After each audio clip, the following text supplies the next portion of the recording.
DD Kisan, ಬದಲಾಗುತ್ತಿರುವ ಭಾರತದ ಹೆಮ್ಮೆ.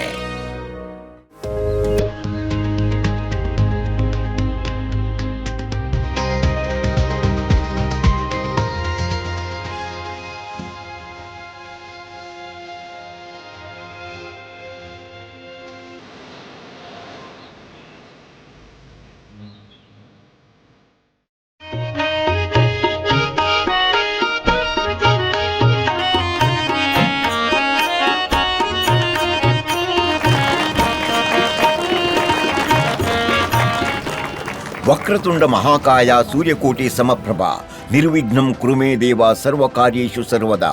ಈ ಆಶಯ ಮತ್ತು ಆಸೆಯೊಂದಿಗೆ ನಾವು ಮತ್ತೊಮ್ಮೆ ಕೃಷಿ ಚೌಪಾಲನ್ನ ನಿಮ್ಮ ಬಳಿಗೆ ತರ್ತಾ ಇದ್ದೇವೆ. ನಾವು ದರ್ಭಂಗಾದ ರಾಷ್ಟ್ರೀಯ ಮಖಾನ ಸಂಶೋಧನಾ ಕೇಂದ್ರವನ್ನ ತಲುಪಿದ್ದೇವೆ ಮತ್ತು ಇಂದು ನಾವು ಮಖಾನವನ್ನು ಅರ್ಥ ಮಾಡಿಕೊಳ್ಳಲು ಪ್ರಯತ್ನಿಸುತ್ತೇವೆ. ಜಲಾಶಯದಲ್ಲಿ ಬೀಜವನ್ನ ನೆಟ್ಟು 8-9 ತಿಂಗಳ ಕಠಿಣ ಪರಿಶ್ರಮದ ನಂತರ ಸಸ್ಯ ಫಲ ನೀಡುತ್ತೆ ಮತ್ತು ನಂತರ ಇದೊಂದು ದೊಡ್ಡ ಪ್ರಯತ್ನ ಎಂದು ನಿಮಗೆ ಗೊತ್ತಾಗುತ್ತೆ. ಆದರೆ ಸರ್ಕಾರ ಈ ಪ್ರಯತ್ನವನ್ನ ಮುಂದುವರಿಸೋದಕ್ಕೆ ಕೆಲಸ ಮಾಡ್ತಾ ಇದೆ ಮತ್ತು ಇದೊಂದು ರೀತಿಯ ವಿಶೇಷ ರೀತಿಯ ಪ್ರಯತ್ನ ಆಗಿದ್ದು ಇದನ್ನು ಸರ್ಕಾರ ನಿರಂತರವಾಗಿ ಮುಂದುವರಿಸ್ತಾ ಇದೆ. ಮತ್ತೆ ಇದನ್ನೇ ಮುಂದುವರಿಸುವ ಪ್ರಯತ್ನವನ್ನ ನಾವು ಕೃಷಿ ಚೌಪಾಲ್ ಮೂಲಕ ಮಾಡೋಣ. ನಿಮಗಾಗಿ ವಿವರವಾದ ವರದಿಯನ್ನ ಸಿದ್ಧಪಡಿಸಿದ್ದೇವೆ. ಇದರ ಮೂಲಕ ನೀವು ಮಖಾನವನ್ನ ಮತ್ತು ಸರ್ಕಾರ ಮಾಡ್ತಿರುವ ಪ್ರಯತ್ನಗಳನ್ನ ಹತ್ತಿರದಿಂದ ಅರ್ಥ ಮಾಡಿಕೊಳ್ಳಲು ಸಾಧ್ಯವಾಗುತ್ತೆ. ನಾನು ನಿಮಗೆ ಒಂದು ವರದಿಯನ್ನ ಈಗ ತೋರಿಸ್ತೇನೆ.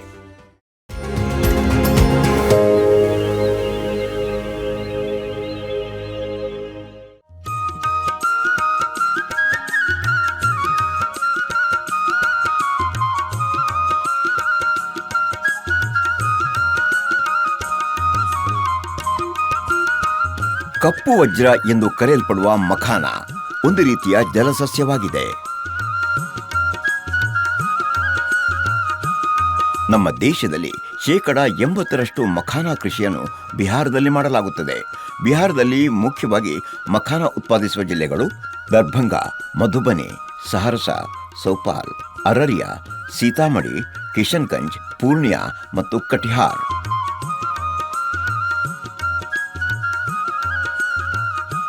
ಕೃಷಿಯ ಬಗ್ಗೆ ಹೇಳುವುದಾದರೆ ಮಖಾನವನ್ನು 4ರಿಂದ 6 ಅಡಿ ಆಳದ ನೀರು ನಿಲ್ಲುವ ಪ್ರದೇಶಗಳಲ್ಲಿ ಅಥವಾ ಇತರ ಬೆಳೆಗಳಂತೆ ಹೊಲಗಳಲ್ಲಿ ಬೆಳೆಸಲಾಗುತ್ತದೆ. ಸರ್ಕಾರವು ಮಖಾನ ಕೃಷಿ ಮತ್ತು ಅದಕ್ಕೆ ಸಂಬಂಧಿಸಿದ ಎಲ್ಲ ಚಟುವಟಿಕೆಗಳನ್ನು ಸರ್ಕಾರ ಉತ್ತೇಜಿಸುತ್ತಿದೆ. ಈ ಬಾರಿ ಬಜೆಟ್ನಲ್ಲಿ ಬಿಹಾರದಲ್ಲಿ ಮಖಾನ ಮಂಡಳಿಯನ್ನು ಸ್ಥಾಪಿಸುವುದಾಗಿ ಘೋಷಿಸಲಾಗಿದೆ. ಈ ಮಂಡಳಿಯು ಮಖಾನದ ಉತ್ಪಾದನೆ, ಸಂಸ್ಕರಣೆ ಮತ್ತು ಮಾರುಕಟ್ಟೆಗೆ ಸಮರ್ಪಿತವಾಗಿರುತ್ತದೆ. ಈ ಮಂಡಳಿಯ ಉದ್ದೇಶ ಮಖಾನ ರೈತರನ್ನು ರೈತ ಉತ್ಪಾದಕ ಸಂಸ್ಥೆಗಳಾಗಿ ಸಂಘಟಿಸುವುದಾಗಿದೆ. ಇದಲ್ಲದೆ ಮಖಾನದ ಉತ್ಪಾದನೆ ಮತ್ತು ಗುಣಮಟ್ಟವನ್ನು ಹೆಚ್ಚಿಸುವುದು ಮತ್ತು ಸಂಸ್ಕರಣೆ ಮತ್ತು ತಂತ್ರಜ್ಞಾನದ ಮೂಲಕ ತೊಂದರೆಗಳನ್ನು ನಿವಾರಿಸುವುದು ಕೂಡ ಮಖಾನ ಮಂಡಳಿಯ ಉದ್ದೇಶವಾಗಿರುತ್ತದೆ. ಇತ್ತೀಚೆಗೆ ಕೃಷಿ ಸಚಿವರು ದರ್ಭಂಗಾದಲ್ಲಿರುವ ರಾಷ್ಟ್ರೀಯ ಮಖಾನ ಸಂಶೋಧನಾ ಕೇಂದ್ರದಲ್ಲಿ ನಡೆದ ಸಂವಾದ ಕಾರ್ಯಕ್ರಮದಲ್ಲಿ ಮಖಾನ ರೈತರಿಂದ ಸಲಹೆಗಳನ್ನು ಪಡೆದರು. ಅವರು ದರ್ಭಂಗಾದಲ್ಲಿರುವ ಕೊಳವನ್ನು ಪ್ರವೇಶಿಸಿ ಮಖಾನ ಉತ್ಪಾದಿಸುವ ಬಗ್ಗೆ ರೈತರೊಂದಿಗೆ ನೇರವಾಗಿ ಚರ್ಚಿಸಿದರು. ಮಖಾನ ಕೃಷಿಯ ಸಂಪೂರ್ಣ ಪ್ರಕ್ರಿಯೆಯನ್ನು ಅರ್ಥ ಮಾಡಿಕೊಂಡರು ಮತ್ತು ಮಖಾನ ಉತ್ಪಾದನೆಯಲ್ಲಿನ ತೊಂದರೆಗಳನ್ನು ತಿಳಿದುಕೊಂಡರು. ರೈತರಿಂದ ಸಲಹೆಗಳನ್ನು ಸಹ ಪಡೆದರು. ಮುಳ್ಳಿಲ್ಲದ ಮಖಾನ ಬೀಜವನ್ನು ಅಭಿವೃದ್ಧಿಪಡಿಸುತ್ತಾ ಕೆಲಸ ಮಾಡುವಂತೆ ಕೃಷಿ ಸಚಿವರು ICAR ಮತ್ತು ಸಂಶೋಧನಾ ಕೇಂದ್ರಗಳ ಅಧಿಕಾರಿಗಳಿಗೆ ಅದರ ಗುರಿಯವನ್ನು ಸುಲಭವಾಗಿ ಹೊರತೆಗೆಯುವಂತಹ ಯಂತ್ರವನ್ನು ತಯಾರಿಸಬೇಕು. ಮಖಾನದ ಮಾರುಕಟ್ಟೆ ಬ್ರ್ಯಾಂಡಿಂಗ್ ಮತ್ತು ಪ್ಯಾಕೇಜಿಂಗ್ನಲ್ಲಿ ನೆರವು ನೀಡುವ ಬಗ್ಗೆಯೂ ಕೃಷಿ ಸಚಿವರು ಮಾತನಾಡಿದರು. ಮಖಾನ ಉತ್ಪಾದಿಸುವ ರೈತರಿಗೆ ತರಬೇತಿ ನೀಡುವ ಕೆಲಸವೂ ನಡೆಯಲಿದೆ.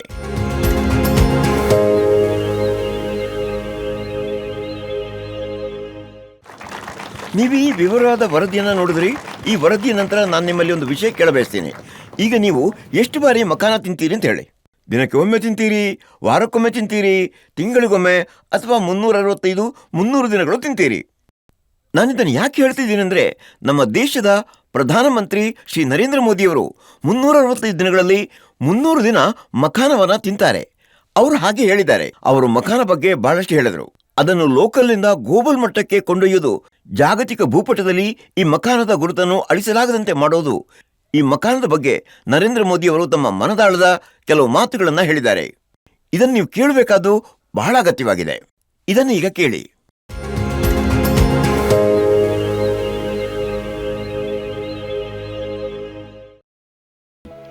अब बारी बिहार के मखाना की है। मखाना आज देश के शहरों में सुबह के नाश्ते का प्रमुख अंग हो चुका है। मैं भी 365 दिन में से 300 दिन तो ऐसे होंगे कि मैं मखाना जरूर खाता हूं। ये एक सुपर फूड है जिसे अब दुनिया के बाजारों तक पहुंचाना है।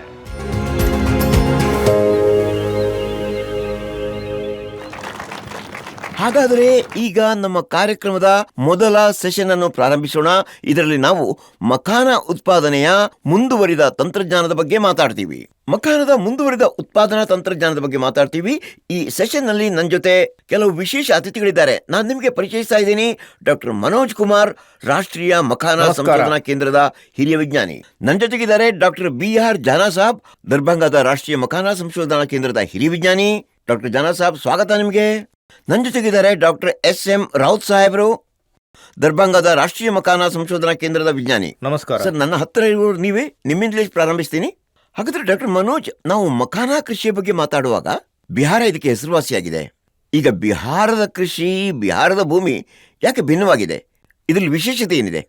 ಖಂಡಿತ 85% ಅಥವಾ ಅದಕ್ಕಿಂತ ಹೆಚ್ಚಿನದು ಬಿಹಾರದಲ್ಲಿ, ವಿಶೇಷವಾಗಿ ಮಿಥಿಲಾ ಪ್ರದೇಶದಲ್ಲಿ ಉತ್ಪಾದನೆ ಆಗ್ತದೆ ಅಂತ ನಮಗೆಲ್ಲರಿಗೂ ಗೊತ್ತಿದೆ. ಇಲ್ಲಿ ಒಂದು ಮಾತು ಬಹಳ ಜನಪ್ರಿಯವಾಗಿದೆ, ಅದು ಪ್ರತಿ ಹೆಜ್ಜೆಯಲ್ಲೂ ಕೊಳ, ಮೀನು, ಮಖಾನ. ಇದು ಮಿಥಿಲಾದ ಗುರುತು. ಹಾಗಾಗಿ ಮಖಾನ ನಮ್ಮ ಮಿಥಿಲಾದ ಗುರುತಾಗಿದೆ. ಮತ್ತು ಇಂದು ಮಿಥಿಲಾದ ಮಖಾನ ಮತ್ತೊಮ್ಮೆ ವಿಶ್ವ ಭೂಪಟದಲ್ಲಿ ಮಿಥಿಲಾ ಪ್ರದೇಶವನ್ನು ಸ್ಥಾಪಿಸಿರುವುದು ಬಹಳ ಸಂತೋಷದ ವಿಷಯವಾಗಿದೆ. ಖಂಡಿತವಾಗಿಯೂ ನಮ್ಮ ಮಣ್ಣು, ಇಲ್ಲಿನ ಹವಾಮಾನ, ಇದು ಆ ಎಲ್ಲ ಗುಣಗಳನ್ನು ಹೊಂದಿದೆ. ಮಖಾನ ಕೃಷಿಯನ್ನು ಪ್ರೋತ್ಸಾಹಿಸುವಷ್ಟು ಮಟ್ಟಿಗೆ ಸೂಕ್ತತೆಯನ್ನು ಹೊಂದಿದೆ. ನೀವು ಇಲ್ಲಿ ನೋಡ್ತೀರಿ, ಮಣ್ಣು ತುಂಬ ಫಲವತ್ತಾಗಿದೆ.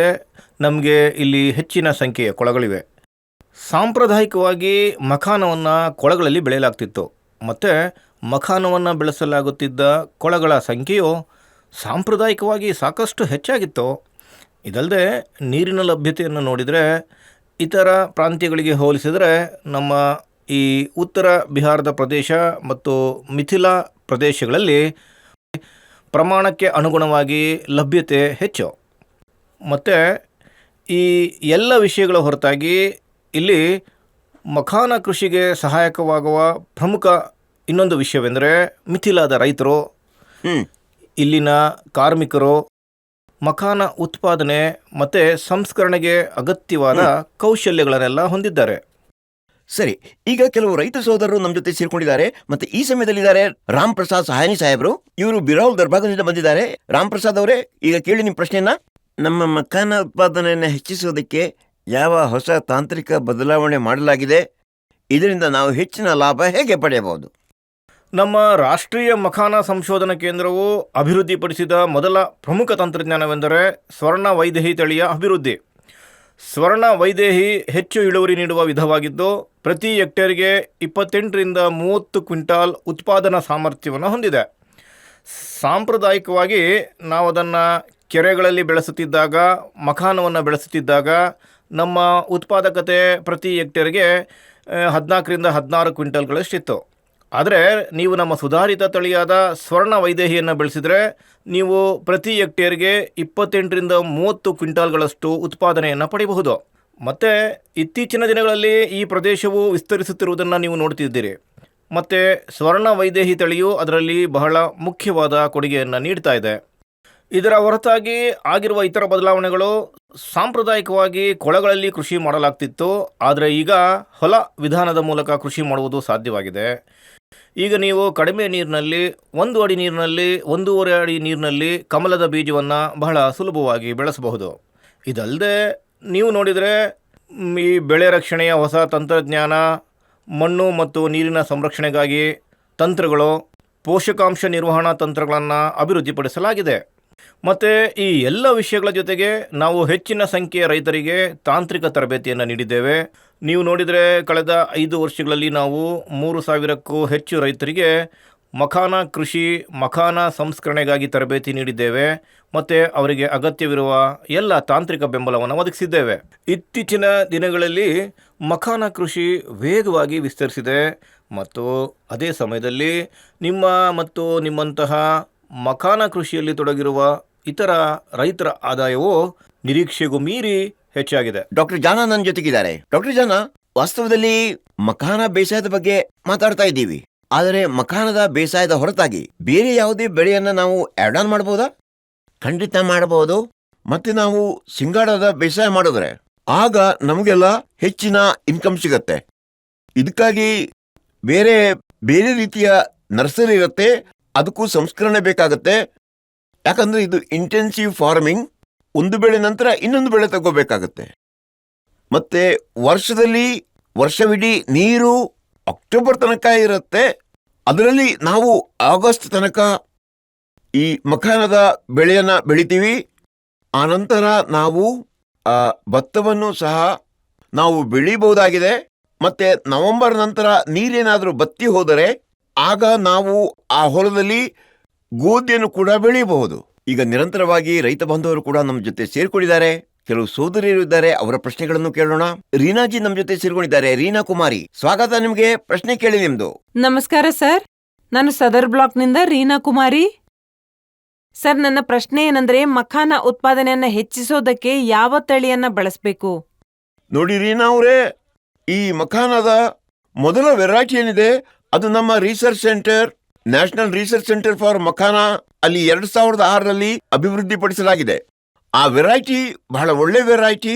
ಅದರ ಉತ್ಪಾದನಾ ಸಾಮರ್ಥ್ಯ ಏನಿದೆ ಅದು ಪ್ರತಿ ಹೆಕ್ಟೇರ್ಗೆ 27 ಕ್ವಿಂಟಲ್ನಿಂದ 30 ಕ್ವಿಂಟಲ್ ತನಕ ಇರುತ್ತೆ.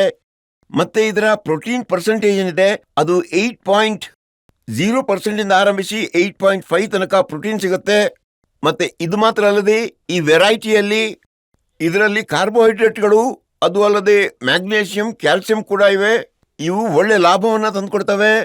ಈ ವೆರೈಟಿ ಏನಿದೆ, ಈಗ ಈ ಹೊಲದಲ್ಲಿ ಏನು ಮಖಾನ ಕಲ್ಟಿವೇಶನ್ ಆಗುತ್ತೆ, ಈ ಮಖಾನದ ಕಲ್ಟಿವೇಶನ್ ಆಗುವಲ್ಲಿ ಅದರಲ್ಲಿ ಹೆಚ್ಚು ಪ್ರಾಫಿಟ್ ನಮಗೆ ಸಿಗುತ್ತೆ. ಮತ್ತೆ ಈ ವೆರೈಟಿ ಏನಿದೆಯಲ್ಲ ಇದು ಬಹಳ ಜನಪ್ರಿಯವಾಗಿದೆ. ಮತ್ತೆ ಈ ವೆರೈಟಿಯನ್ನ ನೀವು ಬಳಸಿದ್ದೇ ಆದರೆ ನಿಮ್ಮ ಈ ಆದಾಯ ಏನಿದೆ ಅದು ಹೆಚ್ಚಾಗತ್ತೆ.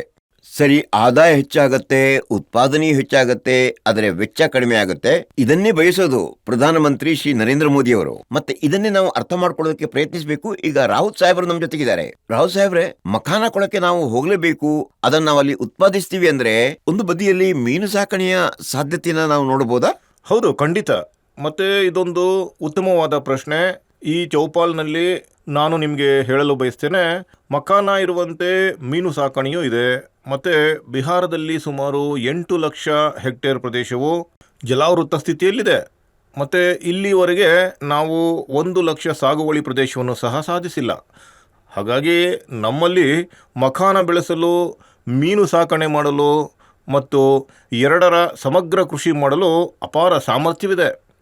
ಮತ್ತು ಈ ಸಂಯೋಜಿತ ಜಲಚರ ಸಾಕಣೆ ವ್ಯವಸ್ಥೆಯಲ್ಲಿ ನಾವು ಆಳಕ್ಕೆ ಅನುಗುಣವಾಗಿ ಮೀನು ಸಾಕಣೆ ಮಾಡಬಹುದು ಮತ್ತು ಮೀನುಗಳನ್ನು ಸಹ ಆಯ್ಕೆ ಮಾಡಬಹುದು. ಕೃಷಿ ಪದ್ಧತಿ ಅಸ್ತಿತ್ವಕ್ಕೆ ಬಂದಂತೆ ಕೆರೆ ವ್ಯವಸ್ಥೆಯು ಅಸ್ತಿತ್ವಕ್ಕೆ ಬಂದಿತು. ಹೆಚ್ಚಿನ ರೈತರು ಇದನ್ನು ಚಂದ್ರನ ಚೌರ್ನಲ್ಲಿ ಮಾಡ್ತಾರೆ. ಇದರ ಆಳ ಸುಮಾರು 1 ಮೀಟರ್ನಿಂದ 1.5 ಮೀಟರ್ ಇರುತ್ತದೆ. ಹಾಗಾಗಿ ನಮ್ಮಲ್ಲಿ ಅಲ್ಲಿ ಕೆಲವು ಬಗೆಯ ಮೀನುಗಳು ಇವೆ. ಕಾರ್ಪ್ ಕೃಷಿ, ಆದ್ದರಿಂದ ನಾವು ಮಖಾನದೊಂದಿಗೆ ರೋಹು, ಕಟ್ಲಾ, ಮೃಗಾಲದಂತಹ ಕಾರ್ಪ್ ಪ್ರಭೇದಗಳನ್ನು ಬೆಳೆಸಬಹುದು. ಮತ್ತು ಮಖಾನದ ಆಳವಿಲ್ಲದ ಆಳದ ಕೃಷಿ ವ್ಯವಸ್ಥೆಯಲ್ಲಿ ನಾವು ಸಿಂಗಿ, ಮಾಘೂರ್ ಮುಂತಾದ ಮೀನುಗಳನ್ನು ತೆಗೆದುಕೊಳ್ಳಬಹುದು. ಈಗ ಕೆಲವು ರೈತರು ಕೂಡ ನನ್ನ ಜೊತೆ ಸೇರ್ತಾ ಇದ್ದಾರೆ. ಧೀರೇಂದ್ರ ಕುಮಾರ್ ನನ್ನ ಜೊತೆಗಿದ್ದಾರೆ, ಕಮ್ತೋಲ್ನಿಂದ ಬಂದಿದ್ದಾರೆ. ಈಗ ಸರ್, ಮೀನು ಸಾಕಣೆ ಮಾಡಿದ್ರೆ ಅದರಿಂದ ನಮಗೆ ಎಷ್ಟು ಸಂಪಾದನೆ ಆಗಬಹುದು? ನೋಡಿ, ನಾವು ಮಖಾನ ಜೊತೆಗೆ ಮೀನು ಸಾಕಣೆ ಮಾಡಿದರೆ ಅದರಿಂದ ನಮಗೆ ದುಪ್ಪಟ್ಟು ಆದಾಯ ಸಿಗಬಹುದು. ಮತ್ತು ಮಖಾನಕ್ಕೆ ಸಂಬಂಧಿಸಿದ ಅನೇಕ ರೈತರು ಇದ್ದಾರೆ, ಅವರು ಮೀನು ಸಾಕಣೆಯಲ್ಲೂ ತೊಡಗಿಸಿಕೊಂಡಿದ್ದಾರೆ. ಮತ್ತು ಕೆಲವು ಮೀನು ಸಾಕಣೆಗೆ ಸಂಬಂಧಿಸಿವೆ, ಅವು ಮಖಾನಕ್ಕೂ ಕೂಡ ಸಂಬಂಧಿಸಿವೆ. ಮತ್ತು ಕೆಲವು ರೈತರ ಪಾಳುಭೂಮಿ ಪ್ರದೇಶವು ಸುಮಾರು 1 ಹೆಕ್ಟೇರ್ 2 ಹೆಕ್ಟೇರ್ ಆಗಿದ್ದು ಅವರು ಮಖಾನ ಮತ್ತು ಮೀನು ಸಾಕಣೆ ಎರಡನ್ನೂ ಮಾಡ್ತಾರೆ ಮತ್ತು ಅವರು ಈ ಎರಡರ ಲಾಭವನ್ನು ಪಡೆದುಕೊಳ್ತಾರೆ. ಜನರು ಎರಡರ ಲಾಭವನ್ನು ಪಡೆದುಕೊಳ್ತಾರೆ. ಮತ್ತು ಚಳಿಗಾಲದಲ್ಲಿ ಅಂದರೆ ಅವರು ಮಖಾನ ಬೀಜಗಳನ್ನು ಸಹ ಹೊರತೆಗೆಯುತ್ತಾರೆ ಮತ್ತು ಮೀನುಗಳನ್ನು ಸಹ ಕೊಯ್ಲು ಮಾಡ್ತಾರೆ. ಆದ್ದರಿಂದ ಈ ರೀತಿಯಾಗಿ ನಾವು ಎರಡು ವಸ್ತುಗಳನ್ನು ಒಂದೇ ನೀರಿನ ಸಂಪನ್ಮೂಲದಿಂದ ಅಥವಾ ನಮ್ಮ ಪ್ರಕೃತಿಯ ಒಂದೇ ಸಂಪನ್ಮೂಲಗಳನ್ನು ಬಳಸಿಕೊಂಡು ಹೊರತೆಗೆದ್ರೆ ನಮಗೆ 2 ಪಟ್ಟು ಲಾಭ ಸಿಗ್ತದೆ. ಸರಿ, ನಿಮಗೆ 2 ಪಟ್ಟು ಲಾಭ ಆಗಬಹುದು. ಈ ಕೃಷಿ ಚೌಪಾಲನ್ನ ನೀವು ಮೈನ್ಯೂಟ್ಲಿ ನೋಡ್ತಾ ಇದ್ರೆ ಅದನ್ನ ತಿಳ್ಕೊಳ್ಳಿ. ಈಗ ಡಾಕ್ಟರ್ ಮನೋಜ್ ನಮ್ಮ ಜೊತೆಗಿದ್ದಾರೆ. ನಾವು ಮಕಾನದ ಬಗ್ಗೆ ಮಾತಾಡ್ತಿದ್ದೀವಿ, ಇದರ ವಿಕಾಸ ಮತ್ತು ವಿಸ್ತಾರದ ಬಗ್ಗೆ ನಾವು ಒತ್ತು ಕೊಡ್ತಾ ಇದ್ದೀವಿ. ಆದ್ರೆ ಇದರ ಎಕ್ಸ್ಟೆನ್ಷನ್ ಅನ್ನ ನಾವು ನೋಡಿದ್ರೆ, ಇದರ ಬೆಳೆಯುತ್ತಿರುವ ಹಂತಗಳನ್ನ ನೋಡಿದ್ರೆ ಮಕಾನ ಉದ್ಯಮದಲ್ಲಿ ನಾವು ಎಷ್ಟು ವಿಸ್ತರಣೆ ನೋಡಬಹುದು. ನೋಡಿ, ಮಖಾನೆಯಲ್ಲಿ ಸಿಗುವಂತಹ ಪೌಷ್ಟಿಕತೆ, ಅದರಲ್ಲಿ ಸಿಗುವಂತಹ ಔಷಧೀಯ ಗುಣಗಳು, ಈ ಎಲ್ಲವುಗಳ ಬಗ್ಗೆ ಜಗತ್ತಿನಲ್ಲಿ ಯಾವ ರೀತಿಯಾಗಿ ಜಾಗೃತಿ ಮೂಡ್ತಾ ಇದೆಯೋ ಅದೇ ರೀತಿಯಾಗಿ ಮಖಾನದ ಬೇಡಿಕೆ ವಿಶ್ವಮಟ್ಟದಲ್ಲಿ ಬಹಳ ಹೆಚ್ಚಾಗ್ತಿದೆ. ಅದರ ಜೊತೆಗೆ ಮಖಾನದ ಬೆಲೆ ಕೂಡ ಹೆಚ್ಚುತ್ತಾ ಇದೆ. ಈ ಮಖಾನೆಯ ಹೆಚ್ಚುತ್ತಿರುವ ಬೇಡಿಕೆ ವಿಶ್ವಮಟ್ಟದಲ್ಲಿ ಮತ್ತೆ ಇದರ ಹೆಚ್ಚುತ್ತಿರುವ ಬೆಲೆ, ಇದು ನಮ್ಮ ರೈತರಿಗೆ ಬಹಳ ಸುವರ್ಣ ಅವಕಾಶವನ್ನು ಒದಗಿಸಿಕೊಟ್ಟಿದೆ. ಮತ್ತೆ ಮುಂಬರುವ ಸಮಯದಲ್ಲಿ ಮಖಾನದ ಭವಿಷ್ಯ ಹೇಗಿರುತ್ತೆ ಅದನ್ನು ನೋಡೋದಕ್ಕೆ ನೀವು ಕಳೆದ 5 ವರ್ಷಗಳನ್ನ ನೋಡಬೇಕು. ಅದನ್ನು ನೋಡಿದಾಗ ನಿಮಗೆ ಕಾಣಸಿಗೋದು ಬಹಳ ಬದಲಾವಣೆಗಳಾಗಿದೆ ಅನ್ನೋದು. ಈಗ ನೋಡಿ, ಕಳೆದ 5 ವರ್ಷಗಳಲ್ಲಿ ಮಖಾನದ ಕೃಷಿಯ ವಿಸ್ತರಣೆ 15,000 ಅಥವಾ 13,000 ಹೆಕ್ಟೇರ್ಗಳಲ್ಲಿ ಮಖಾನದ ಬೇಸಾಯ ನಡೀತಿತ್ತು. ಇಂದು ಮಖಾನವನ್ನು 35,000 ಹೆಕ್ಟೇರ್ಗಳಿಗಿಂತ ಹೆಚ್ಚು ಬೆಳೆಯಲಾಗ್ತಿದೆ. ರೈತರ ಆದಾಯ 5 ವರ್ಷಗಳ ಹಿಂದೆ ನಾವು ಮಖಾನ ಕೃಷಿಯಿಂದ ಹೆಕ್ಟೇರ್ಗೆ 45,000 ಅಥವಾ 50,000 ಬಗ್ಗೆ ಮಾತಾಡ್ತಾ ಇದ್ವು. ಇವತ್ತು ರೈತರು ಸರಾಸರಿ ಮಖಾನ ಕೃಷಿಯಿಂದಲೂ ಹೆಕ್ಟೇರ್ಗೆ ರು 4 ಲಕ್ಷದಿಂದ 5 ಲಕ್ಷದವರೆಗೆ ಗಳಿಸಲು ಸುಲಭವಾಗಿ ಸಮರ್ಥರಾಗಿದ್ದಾರೆ. ಇದಲ್ಲದೆ ನೀವು ನೋಡಿದರೆ ಮಖಾನ ಕೃಷಿಯತ್ತ ಆಕರ್ಷಿತರಾಗುತ್ತಿರುವ ಅನೇಕ ಹೊಸ ರೈತರು, ವಿದ್ಯಾವಂತ ಯುವಕರು ಇದ್ದಾರೆ. ಮಖಾನದಲ್ಲಿನ ಆದಾಯದ ಸಾಧ್ಯತೆಗಳನ್ನು ನೋಡ್ತಾ ಇದ್ದಾರೆ. ಒಂದು ಬ್ರೇಕ್ ತಗೊಳ್ಳೋಣ. ಆದರೆ ಬ್ರೇಕಿಗೆ ಹೋಗುವ ಮೊದಲು ಹೇಳ್ತೀನಿ ನೋಡಿ, ನಮ್ಮ ಎನರ್ಜಿ ಕಡಿಮೆ ಏನೂ ಆಗೋದಿಲ್ಲ. ಈ ಚಪ್ಪಾಳೆಗಳು ಹೇಳ್ತವೆ ಎನರ್ಜಿ ಹೈ ಆಗಿದೆ ಅಂತ. ಒಂದು ಸಣ್ಣ ವಿರಾಮ, ಶೀಘ್ರದಲ್ಲಿ ಬರ್ತೀವಿ.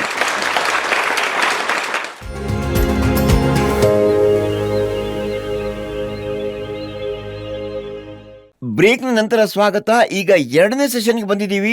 2ನೇ ಸೆಷನ್ನಲ್ಲಿ ಮಾತಾಡೋಣ ಮಖಾನ ಉತ್ಪಾದನೆ ಮತ್ತು ಸಂಸ್ಕರಣೆಯಲ್ಲಿ ಯಾಂತ್ರೀಕರಣದ ಬಗ್ಗೆ. ಇದು ತುಂಬಾ ವಿಶೇಷವಾದ ಸೆಷನ್. ಸ್ವಲ್ಪ ಗಮನ ಕೊಟ್ಟು ಕೇಳಿ. ಬೇರೆ ಯಾರು ಇದನ್ನ ವಿಶೇಷವಾಗಿಸ್ತಿದ್ದಾರೆ? ನನ್ನ ಜೊತೆ ಚರ್ಚೆಯಲ್ಲಿ ಯಾರು ಸೇರ್ತಿದ್ದಾರೆ ನಾನು ಅವ್ರನ್ನ ಪರಿಚಯಿಸ್ತೀನಿ. ನನ್ನ ಜೊತೆ ಡಾಕ್ಟರ್ ನಚಿಕೇತ್ ಕೋತ್ವಾಲಿವಾಲ್ ಸೇರ್ಕೊಂಡಿದ್ದಾರೆ. ಅವ್ರ ನಿರ್ದೇಶಕರು, ರಾಷ್ಟ್ರೀಯ ಮಖಾನ ಸಂಶೋಧನಾ ಕೇಂದ್ರ ದರ್ಭಂಗ. ಡಾಕ್ಟರ್ ನಚಿಕೇತ್, ಸ್ವಾಗತ ನಿಮಗೆ. ನನ್ನ ಜೊತೆ ಸೂರ್ಯಕಾಂತ್ ರಾಠೆ ಸೇರ್ಕೊಂಡಿದ್ದಾರೆ, ದರ್ಭಂಗದ ರಾಷ್ಟ್ರೀಯ ಮಖಾನ ಸಂಶೋಧನಾ ಕೇಂದ್ರದಲ್ಲಿ ವಿಜ್ಞಾನಿ ಇವರು. ಡಾಕ್ಟರ್ ಸೂರ್ಯಕಾಂತ್, ಸ್ವಾಗತ ನಿಮಗೆ. ಡಾಕ್ಟರ್ ವಿನೋದ್ ಕುಮಾರ್ ಪಡಾಲ ಕೂಡ ನಮ್ಮ ಜೊತೆ ಸೇರ್ಕೊಂಡಿದ್ದಾರೆ, ಅವರೊಬ್ಬ ವಿಜ್ಞಾನಿ. ಸರ್, ನಿಮಗೂ ಕೂಡ ಆತ್ಮೀಯವಾದ ಸ್ವಾಗತ.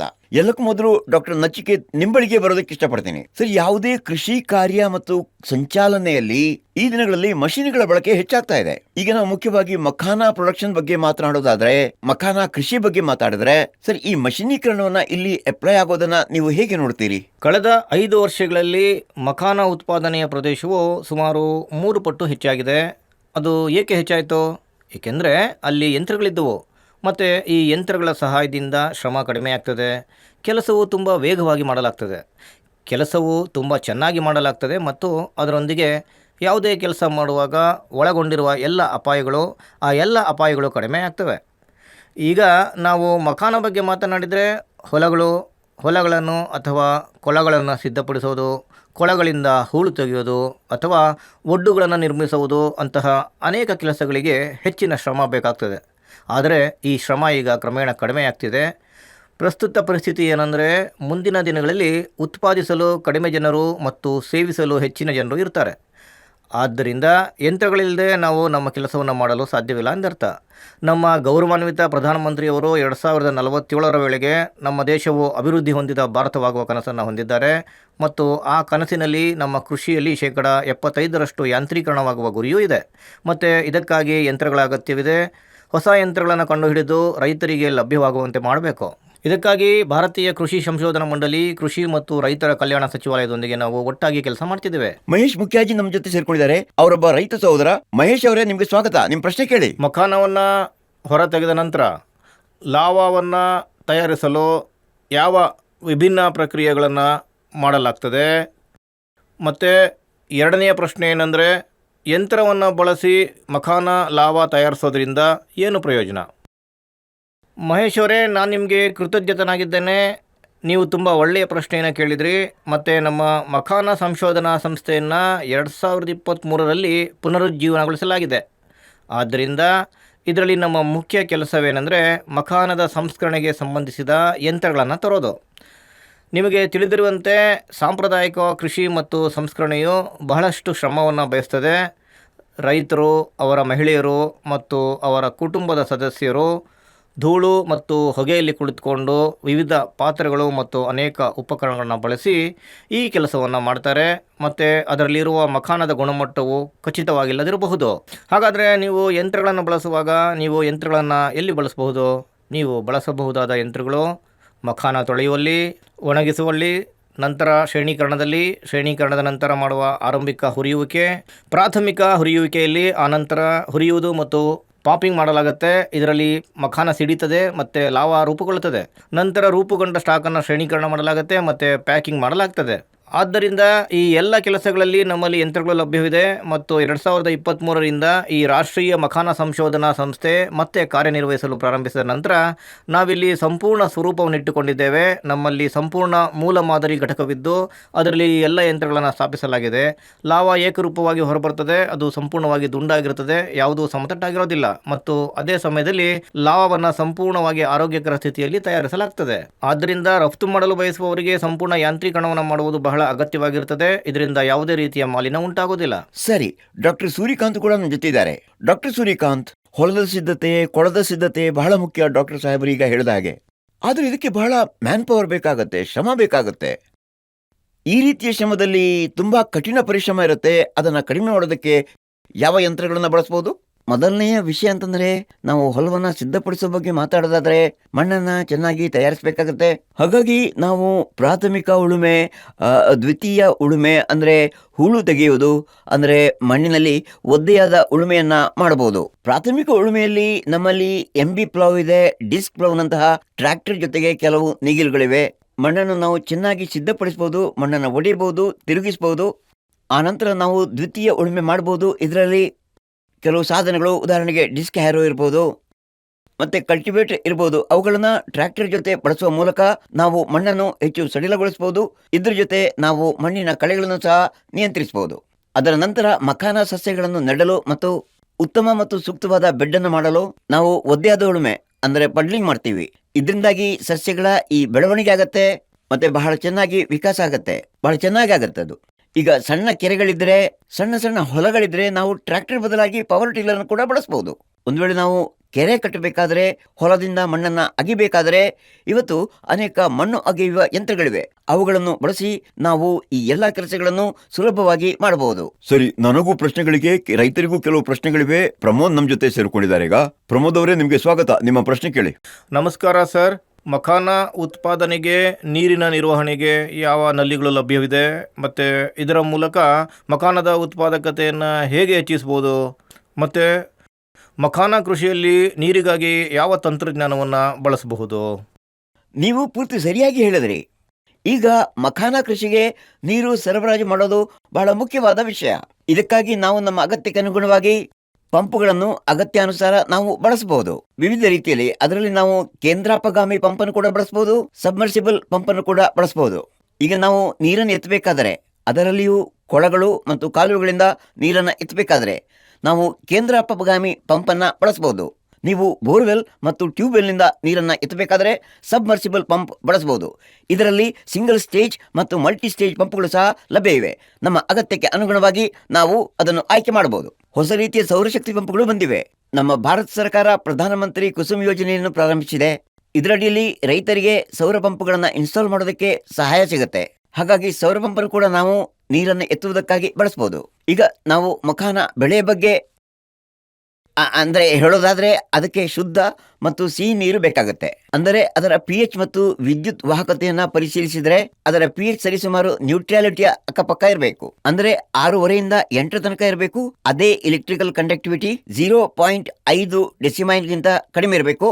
ಇದನ್ನ ಪರಿಶೀಲಿಸುವುದಕ್ಕೆ ನಾವು ಈಗಿನ ದಿನಗಳಲ್ಲಿ ಲಭ್ಯವಿರುವ pH ಮೀಟರ್ ಮತ್ತು ವಿದ್ಯುತ್ ವಾಹಕತೆಯ ಮೀಟರ್ಗಳನ್ನು ಕೂಡ ನಾವು ಬಳಸಬಹುದು. ಈಗ ಡಾಕ್ಟರ್ ವಿನೋದ್ ಕುಮಾರ್ ಪಡಾಳ ನಮ್ಮ ಜೊತೆಗಿದ್ದಾರೆ. ಡಾಕ್ಟರ್ ವಿನೋದ್, ಮಖಾನ ಬೆಳೆಗೂ ಕೂಡ ಕೀಟಗಳು ದಾಳಿ ಮಾಡ್ತವ? ಒಂದು ವೇಳೆ ಮಾಡ್ತವಾದ್ರೆ ಅವುಗಳನ್ನ ಉಳಿಸೋದು ಹೇಗೆ? ಮತ್ತೆ ಎರಡನೇದಾಗಿ, ಕೀಟಗಳು ದಾಳಿ ಮಾಡಿದಾಗ ನಾವು ಬೇಗನೆ ರಾಸಾಯನಿಕಗಳನ್ನ ಹಾಕ್ತೀವಿ, ನಂಜು ನಿರೋಧಕ ಬಳಸ್ತೀವಿ. ಇದಕ್ಕೂ ಏನಾದ್ರೂ ವಿಧಾನ ಇದೆಯಾ? ನಾವು ಹೀಗೆ ಮಾಡಬೇಕು, ಇಷ್ಟೇ ಪ್ರಮಾಣದಲ್ಲಿ ಬಳಸಬೇಕು ಅಂತ? ಹೌದು, ಖಂಡಿತವಾಗಿ ಅದಕ್ಕೆ ಹುಳುಗಳು ಕಚ್ಚುವುದು ಖಂಡಿತ. ಕೀಟಗಳು ಇತರ ಬೆಳೆಗಳ ಮೇಲೆ ದಾಳಿ ಮಾಡುವಂತೆಯೇ ಕೀಟಗಳು ನಮ್ಮ ಮಖಾನ ಹೊಲಗಳಿಗೆ ಬಹಳಷ್ಟು ಹಾನಿಯನ್ನುಂಟು ಮಾಡಬಹುದು. ಮತ್ತು ನಾವು ನಿರ್ದಿಷ್ಟವಾಗಿ ಗಮನಿಸಿದರೆ ಈ ನಷ್ಟಗಳು ನರ್ಸರಿ ಹಂತದಿಂದ ಹೂ ಬಿಡುವ ಹಂತದವರೆಗೆ ಹೆಚ್ಚು ಗೋಚರಿಸ್ತದೆ. ನಮ್ಮ ಉತ್ಪನ್ನಗಳು ಮತ್ತು ಮಖಾನದ ಗುಣಮಟ್ಟದ ಮೇಲೆ ಕೆಟ್ಟ ಪರಿಣಾಮ ಬೀರುವ ಕೆಲವು ಕೀಟಗಳಿವೆ ಅಂತೆ. ಲಾಹಿಯಂತೆ ಇದನ್ನು ಮಾಹು ಅಂತಲೂ ಕರೀತಾರೆ. ಇದರ ದಾಳಿಯು ನರ್ಸರಿ ಹಂತದಲ್ಲಿ ಡಿಸೆಂಬರ್ನಿಂದ ಮಾರ್ಚ್ವರೆಗೆ ಮಾತ್ರ ಕಂಡುಬರ್ತದೆ. ಇವು ಎಲೆಗಳಿಂದ ರಸವನ್ನು ಹೀರ್ತದೆ. ಈ ರಸ ಹೀರುವ ಕೀಟಗಳು ಎಲೆಗಳು ಹಳದಿ ಬಣ್ಣಕ್ಕೆ ತಿರುಗಿ ಕೊಳೆಯಲು ಕಾರಣವಾಗ್ತದೆ ಮತ್ತು ಇದು ನರ್ಸರಿ ಹಂತದಲ್ಲಿ ಕಂಡುಬರ್ತದೆ. ಇದಲ್ಲದೆ ಸಿಂಗಾರ ಜೂರುಂಡೆ ಎಂಬ ಕೀಟವಿದೆ. ಇದು ಎಲೆಗಳನ್ನು ಕತ್ತರಿಸ್ತದೆ ಮತ್ತು ದ್ವಿತಿ ಸಂಶ್ಲೇಷಣೆ ಮಾಡುವ ಅದರ ಎಲ್ಲ ಕ್ಲೋರೋಫಿಲ್ಲನ್ನು ಸಹ ಕತ್ತರಿಸ್ತದೆ. ಇದರಿಂದಾಗಿ ಮಖಾನ ಉತ್ಪತ್ತಿಯಾಗ್ತದೆ ಮತ್ತು ಇದು ನಮ್ಮ ಇಳುವರಿಯ ಮೇಲೆ ಪ್ರತಿಕೂಲ ಪರಿಣಾಮ ಬೀರುತ್ತದೆ. ಇದಲ್ಲದೆ ಒಂದು ಹುಳು ಬೇರುಗಳನ್ನು ಚುಚ್ಚುವ ಮೂಲಕ ಬರ್ತದೆ. ಅದು ಬೇರುಗಳ ಮೇಲೆ ದಾಳಿ ಮಾಡಿ ಅವುಗಳನ್ನು ತಿನ್ನುತ್ತದೆ. ಇದರಿಂದಾಗಿ ನಮ್ಮ ಸಸ್ಯವು ಪೋಷಕಾಂಶಗಳು ಮತ್ತು ನೀರನ್ನು ಹೀರಿಕೊಳ್ಳಲು ಸಾಧ್ಯವಾಗದಿಲ್ಲ. ನಂತರ ಅದು ಸಾಯಬಹುದು. ಸರಿ, ಈಗೊಬ್ಬ ರೈತ ಬಾಂಧವರು ನಮ್ಮ ಜೊತೆ ಸೇರ್ಕೊಂಡಿದ್ದಾರೆ, ರಾಜ್ಕುಮಾರ್ ಸಾಯ್ನಿ. ರಾಜ್ಕುಮಾರ್ ಅವರೇ, ನಿಮ್ಮ ಪ್ರಶ್ನೆ ಕೇಳಿ.